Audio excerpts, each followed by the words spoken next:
కుల ఆదాయ ధృవీకరణ పత్రాలకు డబ్బులు డిమాండ్ చేసే ఉదంతాలు జనగామ జిల్లాలో కనిపిస్తున్నాయి. డబ్బులు ఎందుకు ఇవ్వాలని ప్రశ్నిస్తే దురుసుగా అధికారులు ప్రవర్తిస్తున్నారు. అలా ప్రశ్నించినందుకు 30 రోజుల తర్వాత సర్టిఫికెట్ తీసుకోవని ఎంఆర్ఓ దురుసుగా బదులు చెప్పడం సర్వసాధారణం.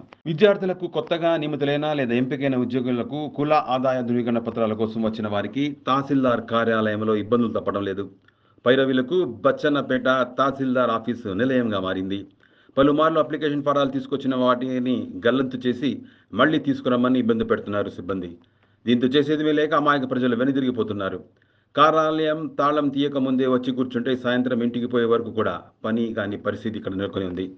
ప్రజలకు విద్యార్థులకు సమాధానం చెప్పాల్సిన అధికారులు దురుసుగా ప్రవర్తిస్తున్నారు. ఇది డిఎస్సిలో ఎంపికైన అమ్మాయి దీనగాథ. రోజు ఇలా ఇబ్బందులు పడేవారు ఎందరో ఉన్నారు. నిర్లక్ష్యంగా వ్యవహరిస్తున్న అధికారులపై ఉన్నతాధికారులు తక్షణమే చర్యలు తీసుకోవాలని స్థానికులు కోరుతున్నారు.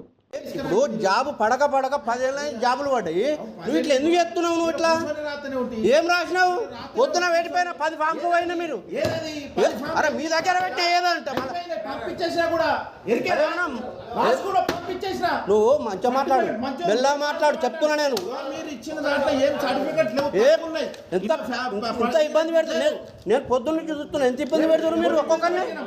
ఎంత ఇబ్బంది పెడుతున్నారు ఒక్కొక్కరిని? ఎందుకు ఇబ్బంది పెడుతున్నావు? 10 సంవత్సరాలు అయితే నోటిఫికేషన్ పడక ఒక్కొక్కరి నోటేమన్నా వస్తలేవు. నువ్వు ఒక్కొక్కరి రెస్పెక్ట్ అని మాట్లాడు.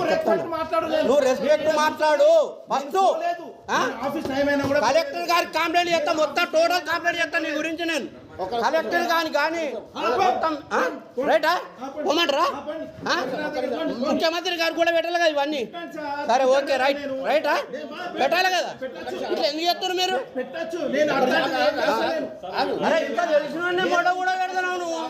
అరే పాంప్స్ పెట్టినా మొడ ఉట్టిపోయినాడా? పాంప్స్ 10 పాంప్స్ ఉంటాయి అలా 7 పాంపులు లేనేలేవు. పురాణాలకు అన్న రాక పురాణాలకు డిఎస్ వచ్చింది. పొద్దున పాంపు పెట్టిపోయినాం పొద్దున. అలాగే 4 ఫామ్స్ పోయినాయి, మళ్ళీ 5 ఫామ్స్ పోయినాయి. ఇగో నోటరీ అన్నాడు, నోటరీ కొట్టించుకొచ్చినాం. మళ్ళీ పాక్స్ నోటరీ ఏమన్నాడంటే అది చెల్లదన్నాడు. ఇంత